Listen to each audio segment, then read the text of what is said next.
On a fait la transhumance, on a eu chaud, on a eu mal aux pieds, on a grimpé des montagnes. Ouais. Je suis dans le sud de la France.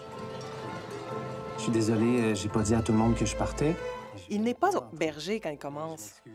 D'ailleurs, il a l'idée, il a un rêve très romantique de ce que c'est qu'être berger. D'ailleurs, il doit passer par certaines épreuves. Mais, mais il devient berger peu à peu et il n'est tellement pas seul. Il devient berger grâce à d'autres bergers et une bergère qui devient bergère avec lui. Malgré la brutalité du milieu qu'il essaye d'intégrer, on le voit à plusieurs reprises dans le film, il garde tout au long de l'histoire une forme de naïveté, une vision pastorale, vous dites romantique de la nature.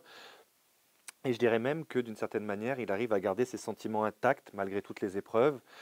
Est-ce que c'est cette constance dans l'émerveillement que vous avez voulu mettre en avant dans le film, cette innocence qui reste malgré quand même des choses très dures qu'il peut vivre au fur et à mesure du film?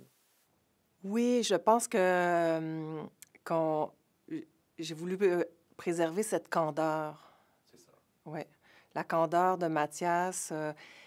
Mais parce que quand on apprivoise le vivant, la nature, bien, on apprivoise aussi la mort, puis on apprivoise aussi sa violence par moments, où on en comprend un peu les origines.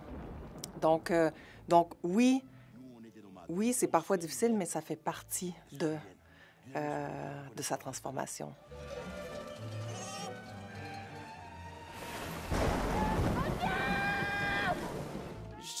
C'est quand même, ça me plaît beaucoup dans le cinéma de se dire, on se dépasse, on y va, on se lève hyper tôt pour attraper le lever de soleil dans une brume magnifique. C'est un métier dur. Ah, mais c'est un couple qu'il me faut.